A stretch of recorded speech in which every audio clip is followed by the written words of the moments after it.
함께 따라서 하겠습니다. 여호와께서 내게 구하시는 것. 여호와께서 내게 구하시는 것. 이러한 제목으로 함께 은혜를 나누도록 하겠습니다.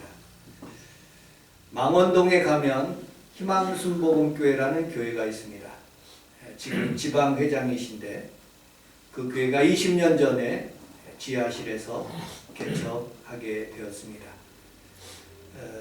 그곳 주인 어르신은 참 공의롭고 좋으신 분입니다. 처음에는 약 100만 원 정도 그 정도 이렇게 세를 들어서 살았습니다. 너무 많이 올려받지도 않고 10만 원씩 조금씩 그렇게 세를 올려 받게 되었습니다. 그런데 어느 날 갑자기 그 부동산 컨설팅 하는 그런 사람들이 와가지고 그 할아버지를 설득해서 거기에 더 돈을 많이 벌게 해주시겠다고 그렇게 얘기했습니다. 그리고 리모델링을 시작했습니다. 주변에 있는 SK텔레콤, 그 다음에 우동집, 그 다음에 술 파는 그런 가게들이 다 나가라고, 2층, 3층은 학원이었었는데 그 교회까지도 다 나가라고 하면서 리모델링을 했습니다. 어쩔 수 없이 그렇게 인테리어도 아주 잘하고 좋은 환경 가운데 그렇게 예배를 드렸는데 성도들도 굉장히 많이 부응하고, 갑자기 나가라 그러니까 어쩔 수가 없는 거예요.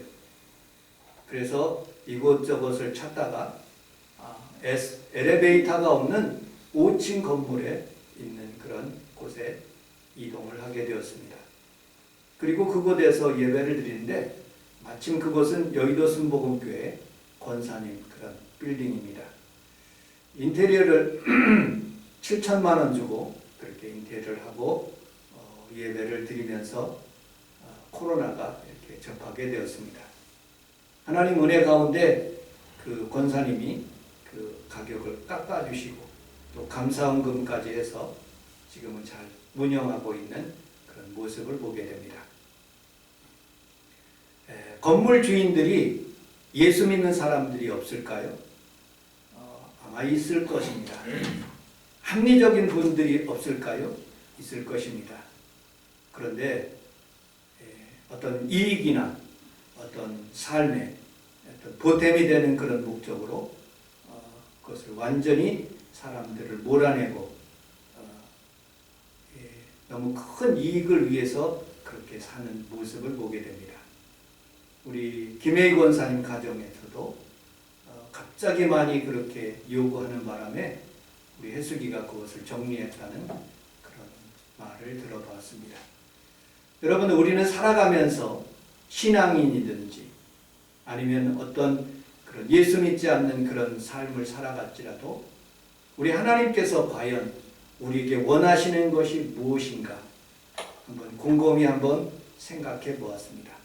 오늘 본문에서는 우리 주님께서 세 가지를 원하시는 것입니다.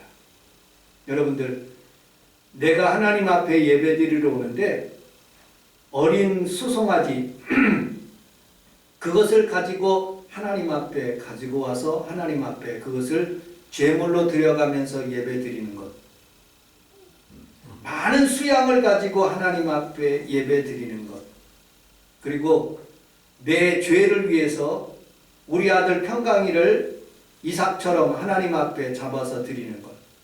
옛날에 구약에서는 몰렉이라는 그런 우상 숭배하는 사람들이 자기의 큰 죄를 위해서 자기 아들 잡아서 이렇게 신에게 드리는 그런 예식도 있다고 합니다. 어쨌든 그렇게 해서 하나님 앞에 드린다고 해도 하나님은 받아주시지 않는다는 거예요. 뭐가 가장 중요한 것이냐? 첫째로는 공의가 중요하다는 거예요. 바르게 사는 것, 하나님 앞에 예배 드리는 것도 중요해요. 예물 드리는 것 나쁘다는 뜻이 아니에요. 예물도 드리지만 하나님 앞에 공의롭게 세상을 사는 것을 하나님께서 원하신다는 거예요. 두 번째, 인애, 사랑을 가지고 사람들 살아가라는 거예요. 세 번째, 겸손한 마음으로 하나님 앞에 살아가라는 거예요.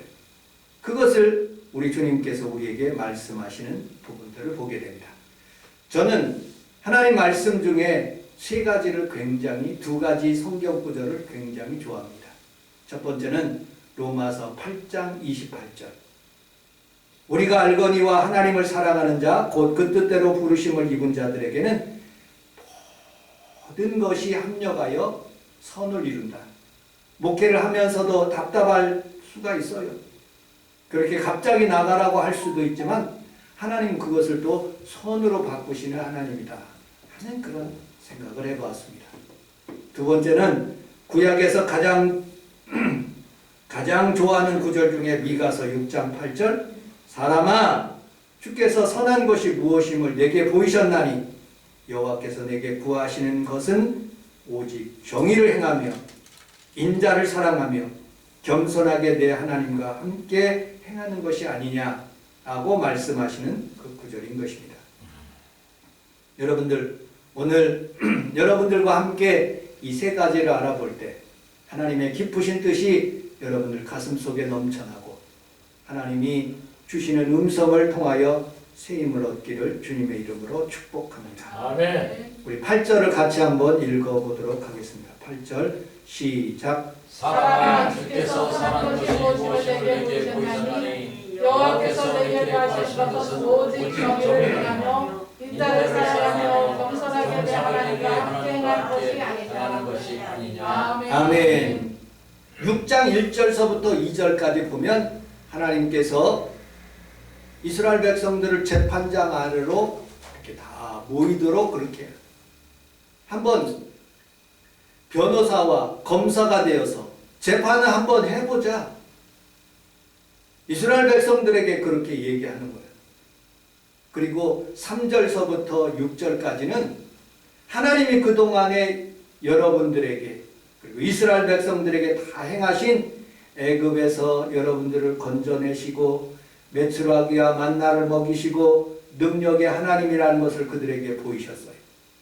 그리고 이제 가나안 땅에 와서 그들이 평화롭게 살면서 하나님 앞에 예배를 드리는 거예요. 그런데 예배는 딴전이고 늘 공의도 행하지 않고 사랑도 없고 그리고 하나님 앞에서 겸손하지 않는 이스라엘 백성을 향해서 하나님이 말씀하시는 부분인 것입니다. 첫째로 하나님의 사람아 라고 말씀하고 있어요. 이 말을 생각할 때 여러분들 디모데전서 6장 11절이 생각납니다. 오직 너 하나님의 사람아 이것을 피하고 의와 경건과 믿음과 사랑과 인내와 온유를 따르며 라고 말씀하고 있어요. 너 하나님의 사람아 생각하면 김춘수 시인의 꽃이라는 그런 시가 생각납니다. 내가 그 이름을 불러주기 전에는 그는 다만 나의 몸짓에 지나지 않았다. 내가 그 이름을 불러주었을 때 그는 내게와 꽃이 되었다. 아무것도 무의미한 그런 존재 모세를 하나님이 불러주셔서 꽃이 되게 하십니다. 목동 아무런 그런 쓸모없는 그런 아버지로부터 버림받은 인정받지 못한 그런 다윗까지도 하나님은 꽃이 되게 하셨다. 이사야 성전에서 예배드리고 있는 그 순간에 하나님께서 그를 불러주신 거예요.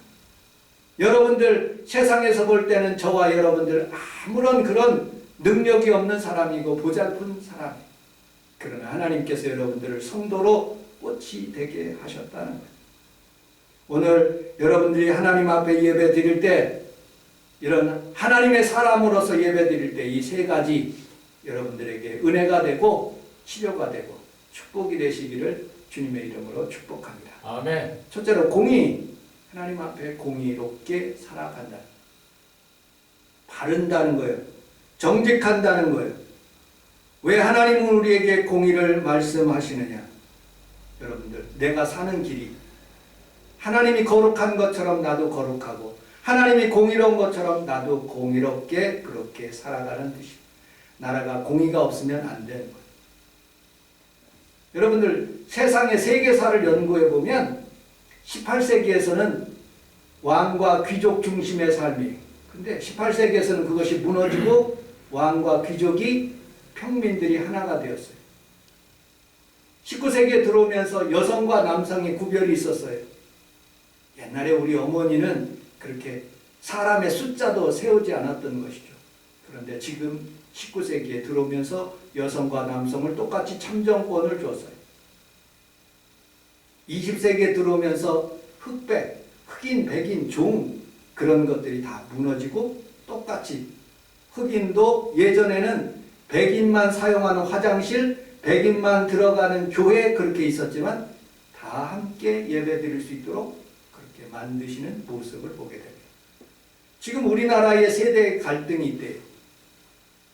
50대, 60대, 70대 할아버지 세대와 젊은이 시대의 시대적인 갈등이 돼요. 빈부의 갈등이 있다는 뉴스를 들었어요. 여러분들 그것을 해결할 수 있는 방법은 공의예요. 똑같이 법의 저촉을 부한 사람이나 권력 있는 사람이나 똑같이 그렇게 법에 대해서 평등하게 적용한다는 뜻이죠. 나라의 그게 공의가 무너지면 모든 사람들이 아무렇게나 살 수 있는 것입니다. 왜 공의가 무너질까요? 탐심 때문에 그런 거예요. 더 많이 가지려고, 러시아가 더 많이 가지려고, 그렇기 때문에 공의가 무너지는 것이죠. 여러분들 탐심이라는 것은 마치 바닷물과 같아서 먹고 또 먹으면 계속 갈등이 일어나는 모습을 보게 됩니다. 공의가 무너져서 여러분들 탐욕으로 가득 찬 그런 사람들을 보면 종국에는 그렇게 패망하는 모습을 보게 됩니다. 우리는 살아가면서 우리 하나님 앞에서 어리석은 부자처럼 탐욕을 부리지 않고 늘 하나님 앞에 겸손하고 하나님의 공의를 아는 귀한 성도들이 다 되시기를 주님의 이름으로 축복합니다. 100세가 된 여러분 김형석 교수님이라고 100세가 넘으셨죠? 그분의 책 중에 이러한 내용이 있습니다. 공의를 세우는 방법 중에 이런 방법이 있다고 합니다. 사람들은 문제를 할 때 싸우고 다투고 뭐 이렇게 여러 가지가 있지만 대화로 풀으라는 거예요. 대화로 안 풀렸을 때는 뭘로 해결하느냐? 대화가 안 풀렸을 때는 바로 다수결의 원칙에 의해서 그렇게 풀어나가라는 거예요. 근데 대화 과정 중에서도 영국하고 미국은 어떤 의사결정 과정에서 어떤 지도자가 그것을 대화를 듣고 선택을 한다는 거예요. 근데 대륙적인 어떤 토론에서 독일하고 프랑스는 다수결에 의해서 그 문제를 풀어나간다는 거예요. 그런데 이 지도자나 이 다수결이 여러분들 문제가 있을 수가 있어요. 칼이나 총으로 하면 성경에서 말하는데 그 공의가 무너진다는 거예요. 칼을 쓰는 사람은 칼로 망하고 또 총을 쓰는 사람은 총으로 망한다는 그런 뜻이죠. 여러분들 우리 하나님은 공의의 하나님이기 때문에 늘 우리가 공의롭게 그렇게 살아가야 될 줄로 믿습니다. 여러분들의 하나님은 어떤 하나님이십니까? 빌 게이츠가 당신의 아버지라면 컴퓨터가 다운됐을 때 누구의 요청을 받겠습니까? 스트라디바리우스라는 그런 유명한 그런 바이올리니스트가 바이올린 줄이 끊어졌다면 누구의 도움을 받겠습니까? 하나님이 우리 하나님이신데 여러분들 우리는 누구를 찾아가겠습니까? 하나님은 우리의 생각하는 것 넘치도록 부어주시는 하나님이고 만물을 그 발 아래 복종하게 하시는 이도 하나님이시고 하나님은 스스로 계시는 하나님이고 누구를 의지하지 않는 분이시고 낮잠도 주무시지도 않고 휴식하지도 않고 의사의 조언도 받지 않으시며 하나님은 그 생명 속에 생명 스스로 있는 분이 물속에 습기가 있듯이 바람에는 공기가 있듯이 하나님의 생명 자체에 하나님이 있는 거예요. 그래서 하나님의 신이 오늘 수면에 여기에서 계시고 우리와 함께 예배드리는 그런 성도들 마음속에도 하나님의 영이 함께하는 줄로 믿습니다. 아멘. 하나님은 감정에 기복이 없으신 분이고 변덕스럽고 짜증스러운 분이 아니십니다. 하나님은 능력의 하나님이시고 진리의 하나님이시고 그리고 사랑이 변함없으신 하나님이에요. 장구한 나무를 거슬러 올라가면 작은 씨앗서부터 시작되듯이 낡은 옷을 거슬러 올라가면 직조한 그런 천에서부터 시작되듯이 어린아이를 거슬러 올라가면 어머니의 태로부터 나오듯이 하나님을 거슬러 올라가면 하나님이 나오는 거고 태초에 하나님이 바로 그 하나님이신 것을 압니다. 여러분들, 우리는 무지개를 보면 반원처럼 보이지만 우주 밖에서 무지개를 보면 원처럼 보인다는 거예요. 하나님은 시작도 없고 끝이 없고 회전하는 그림자도 없으시며 온전하신 하나님이고 능력의 하나님이신 거예요. 저는 어린 시절에 우리 어머니가 수혜를 하는 것을 보았어요. 처음에는 봤을 때는 그것이 무엇인지 잘 감이 안 잡고 뒤집어 보면 이게 무슨 수혜인지 뭔지 잘 몰라요. 그런데 시간이 지나고 난 뒤에 한참 뒤에 완성된 모습을 보면 산도 있고 사슴도 있고 아름다운 수혜들이 이렇게 그 안에 일어나는 모습을 보게 됩니다. 제 어린 시절에 그리고 지금까지 살아오면서 수많은 역경과 고난과 어려움 속에 있었지만 하나님은 공의로 나를 이끄시고 그리고 여러분들의 삶 속에서 공의로 여러분들을 이끌어 가시는 것을 믿으시기를 주님의 이름으로 축복합니다. 아멘. 두 번째로 우리 8절을 다시 한번 읽어보도록 하겠습니다. 8절 시작. 사람아 주께서 선한 것이 무엇임을 내게 보이셨나니 여호와께서 내게 보이신 것은 오직 정의를 행하며 인자를 사랑하며 겸손하게 내 하나님과 함께 행하는 것이 아니냐. 아멘. 우리 함께 따라하겠습니다. 인자하게 살아갑시다. 인자하게 살아갑시다. 여기 인자라는 단어는 헤세드라는 그런 뜻이에요. 여기 마포 중앙도서관에 가면 카페집이 있는데 헤세드라는 그런, 종종 홍대에 이렇게 찾아가서 이렇게 커피집을 거두면 헤세드라는 그런 단어가 종종 많이 보일 것입니다. 그 뜻은 인자, loving kindness, 하나님의 사랑, 그런 뜻을 가지고 있습니다. 이 성경에서 제가 헤세드라는 단어를 찾아봤어요. 첫째, 야곱이 요셉에게 요구하는 그런 헤세드예요. 이스라엘이 죽는 날에 가까움에 그의 아들 요셉을 불러 그에게 이르되 이제 내게 은혜를 입거든 청하노니 내 손을 내 허벅지 아래 놓고 인애와 성실함으로 내게 행하여 애굽에 나를 장사하지 않도록 하라. 나를 이 애굽에서 죽지 않고 요셉아 인애를 베풀어서 나를 가나안 땅에다 묻어다오 하는 그런 이 헤세드, 그런 단어를 사용하고 있어요. 그 다음에 모세가 하나님 앞에 인자에 대해서 헤세드에서 설명하고 있어요. 우리 출애굽기서 34장 6절을 같이 한번 읽어보도록 하겠습니다. 시작. 여호와께서 그의 앞으로 지나시며 선포하시되 여호와라 자비롭고 은혜롭고 너와 그를 거두하여 인자와 진실이 많은 하나님이라. 인자는 천대까지 병들여 악과 과실과 죄를 용서하리라. 그러니 벌을 면제하지 아니하고 아버지의 악행을 자손 3, 4대까지 보응하리라. 아멘.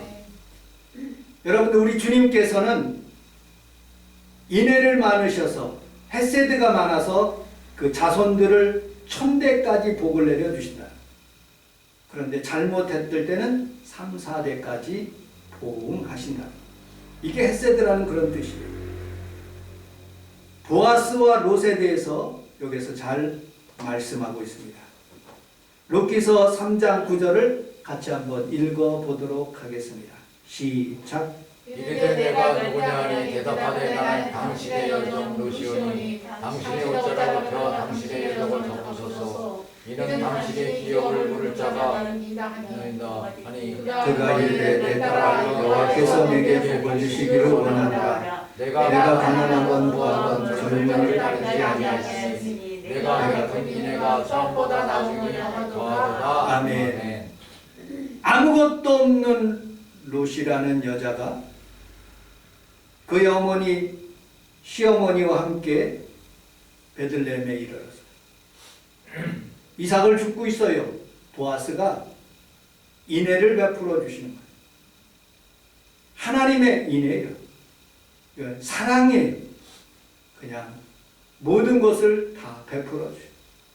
그리고 그를 통해서 이세 그리고 또 그의 자손 다윗 예수님까지 그렇게 나올 수 있도록 하나님의 인애를 베풀어 주시는 모습을 보게 됩니다.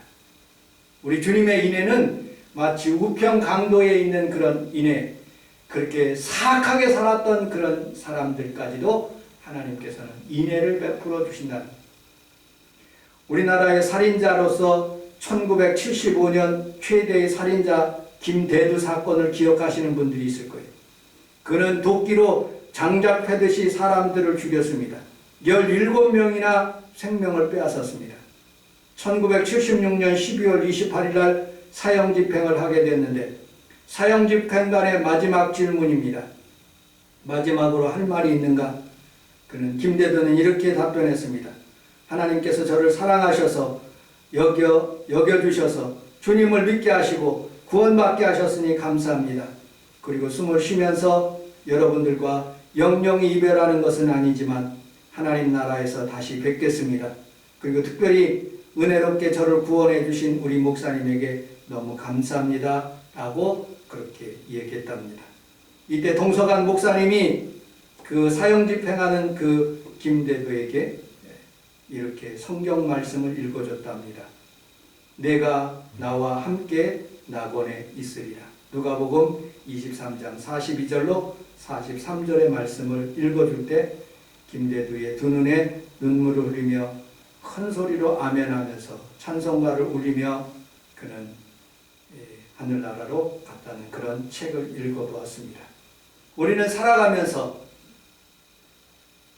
사랑받지 못할 그리고 존경받지 못하게 살아가는 그런 사람들까지도 하나님께서 인애를 베풀어 주셨듯이 나처럼 죄 많은 그런 사람을 하나님께서 인애를 베풀어 주셨듯이 여러분들도 사랑하며 살아갈 수 있는 귀한 성도들이 다 되시기를 주님의 이름으로 축복합니다. 아멘. 마지막 세 번째로 우리 8절을 같이 한번 읽어보도록 하겠습니다. 8절 시작. 사람아 주께서 선한 것이 무엇임을 내게 보이셨나니 여호와께서 내게 구하시는 것은 오직 정의를 행하며 인자를 사랑하며 겸손하게 내 하나님과 함께 행하는 것이다. 아멘. 첫째로 정의를 행하고 인자를 사랑하며 겸손하게 내 하나님과 함께 하는 것이 아니냐라고 말씀하고 있어요.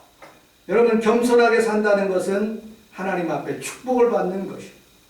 낮은 곳에서 물이 흐르듯이 주의 은혜도 낮은 곳으로 흐르는 거예요. 낮은 곳에서 많은 물이 고이듯이 하나님의 축복도 겸손한 자에게 흘러가는 거예요. 주님의 겸손인 극치에 달하고 있습니다. 우리 주님께서 낮고 낮은 그런 마국간까지 오시고 그리고 십자가에 깊이 달려서 저 음부 권세까지 내려가시는 모습을 보게 됩니다. 인생을 사노라면 여러분 때때로 힘들고 어려울 때도 있지만 늘 하나님께서 주시는 그런 힘으로 넉넉하게 이기고 그것을 통해서 하나님 앞에 복을 받거든 여러분 늘 겸손하시기를 주님의 이름으로 축복합니다. 아멘. 일본의 건설적인 기업자 마쓰시다 고노스케라는 그런 사람은 가난한 집에서 태어났습니다. 허약한 아이였습니다. 제대로 학교 교육도 받지 못하고 초등학교도 못 갔습니다. 그런데 그가 가난한 집에서 태어났지만 온갖 힘을 다하여서 자기 일을 함으로 많은 그런 축복을 받게 되는 모습을 보게 됩니다. 왜 그렇게 됐을까요? 그는 가난한 집에서 태어났기 때문에 열심히 일하게 되었어요. 그는 몸이 약하기 때문에 스스로 몸을 잘 관리하고 보호하고 그리고 또 몸을 지키면서 살아갈 수 있는 힘을 배웠다는 거예요. 그래서 94세까지 살았답니다. 자기가 초등학교밖에 못 나왔지만 모든 사람들을 자기의 선생님으로 두어서 어린아이까지 그것을 물어보면서 지혜를 배웠다고 합니다. 여러분들, 사람은 살아가면서 겸손하게 될 때, 쟤 때문에가 아니라 그 덕분으로 생각하는 거예요. 성도들은 때문에가 아니라 덕분에로 살아가요. 아멘. 가난 때문에가 아니라 덕분에 내가 더 부자가 될 수 있다. 아멘. 내가 몸이 약한 것 그 때문에가 아니라 덕분에 내가 운동함으로써 더 건강하게 된다. 내가 학식이 모자라지 그 때문에 원망하고 불평하기보다는 그 덕분에 내가 더 열심히 공부할 수 있다는 거예요. 여러분들, 예루살렘에 핍박을 당했어요. 그것 때문에 사람들이 다 흩어지고 죽음을 당할 수밖에 없는 그런 상황이었지만, 그 때문에 더욱더 안디옥으로 세상에 있는 많은 교회들을 더 세울 수 있는 하나님의 축복이 임하여 우리 교회 여러 가지 어려움을 당할 수 있어요. 코로나로 환경적으로 어렵지만 이것 때문에 원망하지 않고 하나님, 이로 인해서 우리 교회가 더 붕대고 발전하게 하여 주옵소서 라고 여러분들 깊이 생각할 수 있는 귀한 성도들이 다 되시기를 주님의 이름으로 축복합니다. 요셉은 현들의 미움을 받아 애굽의 종이 되고 보디발의 아내의 유혹을 받아 감옥에 갔지만 이것 때문에 원망하지 않고 이것 덕분에 여러분들 애굽의 총리가 된 거예요. 사람은 생각하기 나름이에요. 늘 겸손하게 생각하면 더 좋은 일이 하나님께서 여러분들에게 더하여 주실 줄로 믿습니다. 말씀을 맺도록 하겠습니다. 우리 교회는 큰 오케스트라도 없고 파이프 오르간도 없고 성가대도 없지만, 그러나 작다고 해서 하나님이 임재하지 않는 교회가 아니에요.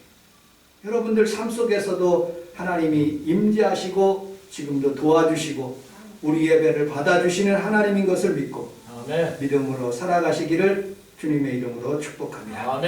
결론, 우리는 살아가면서 수많은 것들이 우리에게 임하고 있어요. 그런데 하나님이 원하시는 것은 대통령이나 목사나 성도나 직장이나 가정이나 하나님의 공의가 강물처럼 흐르는 것을 원하시고, 또 하나님 앞에서 우리가 복을 받아서 늘 가족을 사랑하고 이웃을 사랑하고 나라와 민족을 사랑하며 사는 것이, 그리고 마지막으로 하나님 앞에서 늘 겸손하게 사는 것, 그것을 하나님께서 우리에게 원하시고 계시는 것을 믿으시기를 주님의 이름으로 축복합니다. 아멘. 기도하겠습니다.